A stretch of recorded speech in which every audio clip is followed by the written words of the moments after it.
নমস্কার বন্ধুরা, আপনাদের সবাইকে স্বাগত জানাই। আমি আজকে একটা পটলের নিরামিষ রেসিপি নিয়ে চলে এসেছি। মুগেশ্বরী পটল। ভাত, রুটি, পরোটা সব কিছুর সাথে এটা দারুণ লাগবে। নিরামিষের দিনে অবশ্যই করতে পারেন। এর জন্য আমি কিছু পটল নিয়ে নিয়েছি। পটলগুলো দুধারটা কেটে আর খোসাগুলো অল্প অল্প রাখতে হবে আর অল্প ছুলে নিতে হবে। আর দেখুন এইভাবে করেছি। আর দুদিকটা না একটু চিড়ে দিয়েছি, মানে গোটা রেখেছি পটলগুলো, দুদিকটা একটু চিড়ে দিয়েছি যাতে নুন মশলাগুলো ভালো মতো ঢুকতে পারে। তো কেটে খোসা ছাড়িয়ে এগুলো আমি ধুয়ে নিয়েছি আর একটু নুন আর একটু হলুদ দিয়ে এটা মাখিয়ে একটুখানি রেখে দিচ্ছি। তো ভীষণ ভালো হয় খেতে এই রেসিপিটা, অবশ্যই করে দেখতে পারেন। তো গরম ভাতে যেরকম ভালো লাগবে রুটির পরোটার সাথেও ভালো লাগবে। নুন হলুদগুলো আমি মাখিয়ে নিচ্ছি পটলের সাথে।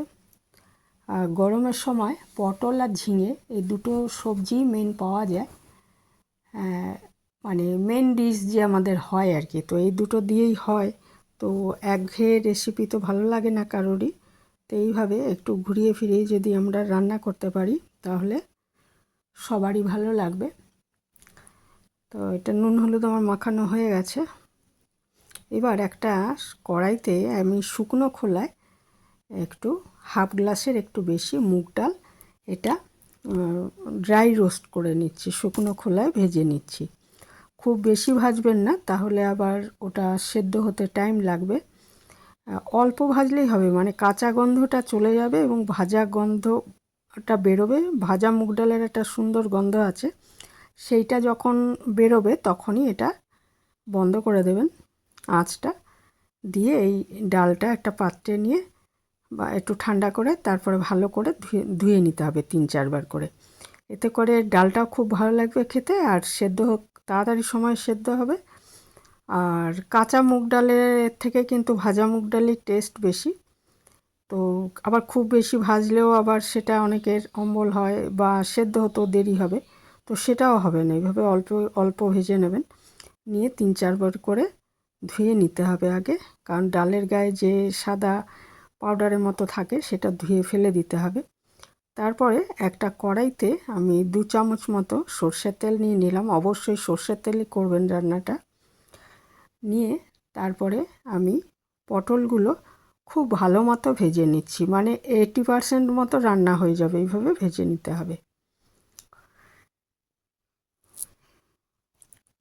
মিডিয়াম আঁচে একটু ভালো মতো পটলগুলো আগে ভেজে নিতে হবে, যাতে প্রায় 80% রান্না হয়েই যায়, মানে সেদ্ধ হয়ে যায় পটলগুলো। আর খেতেও ভালো লাগবে আর তাড়াতাড়ি সেদ্ধ হয়ে যাবে। তো খুব ভালো মতো এই পটলগুলো ভেজে আমি একটা জায়গায় আগে তুলে রাখবো। এটা ভাজা প্রায় হয়েই এসছে।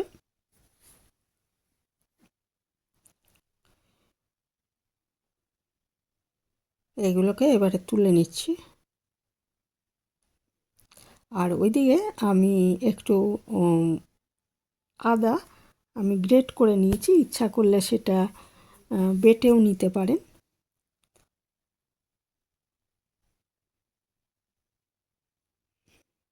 পটল ভাজাগুলো তুলে নিয়েছি। ওতে যে তেলটা ছিল সেই তেলের মধ্যে আমি একটু শুকনো লঙ্কা, 4টে এলাচ, একটু দারচিনি, তেজপাতা এগুলো ফোড়ন হিসাবে দিয়ে দিলাম। ইচ্ছে করলে সাদা জিরাও একটু ফোড়ন দিতে পারেন, তবে আমি শুধু এই গরম মশলা আর তেজপাতা আর শুকনো লঙ্কা ফোড়নই দিয়েছি।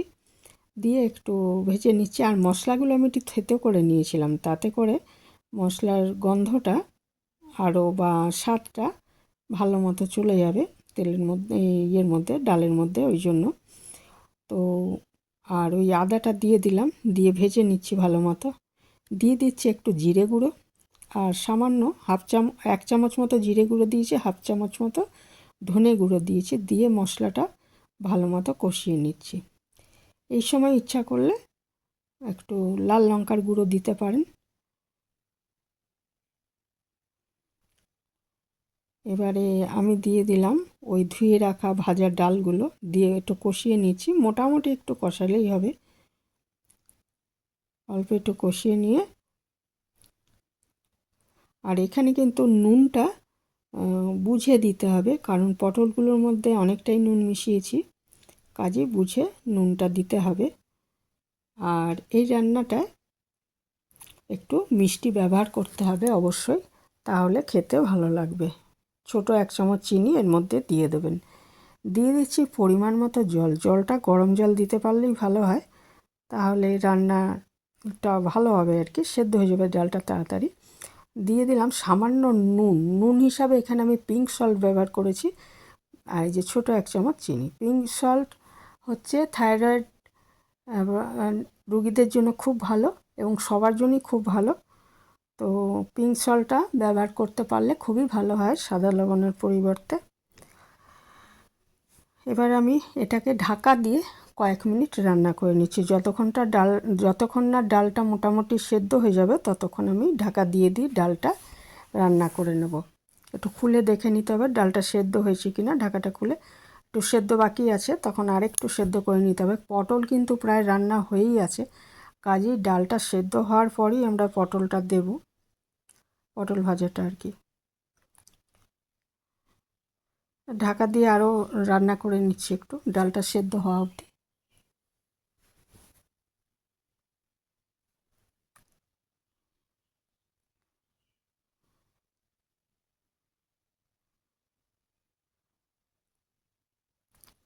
ডালটা সেদ্ধ হয়ে গেছে। এবারে এর মধ্যে আমি ভাজা পটলগুলো এবারে দিয়ে দিলাম, দিয়ে এটা মিশিয়ে দিচ্ছি ডালের সঙ্গে। আর দুটো জিনিস দিতে হবে। আমি একটা জিনিস আগে বলিনি, সেটা হচ্ছে 1.5 চামচ মতো গোবিন্দভোগ চাল ভিজিয়ে রেখে সেই বেটে নেবেন। সেই গোবিন্দভোগ চাল বাটাটা দেখুন আমি দিয়ে দিচ্ছি। এটা আমার আগে দেখানো হয়নি, এটা অবশ্যই করবেন, তাহলে একটা খুব সুন্দর গন্ধ হবে গোবিন্দভোগ চালের। এটা খুব তো বেশি দেবেন না, 1.5 চামচ মতো চাল ঘন্টাখানেক ভিজিয়ে রাখবেন, ধুয়ে তারপরে সেটাকে বেটে এর মধ্যে দিয়ে দেবেন, তাহলে ভীষণ ভালো গন্ধ হবে। দিয়ে দিচ্ছি একটু কাশ্মীরি লঙ্কার গুঁড়ো, এটা আমি আগেও দিতে পারতাম, কিন্তু এই সময়টা আমি মিশিয়ে দিলাম। আর রঙের জন্য মেন, আর একটু কাঁচা লঙ্কা দিয়ে দিতে পারেন এর মধ্যে। আর দিতে হবে, অবশ্যই দিতে হবে ছোট 1 চামচ ঘি।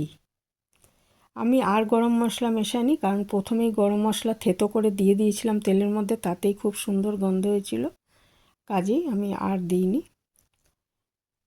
আমার ডালটা একদম রেডি হয়ে গেছে, অসম্ভব ভালো হয় খেতে, অবশ্যই একবার বানাবেন।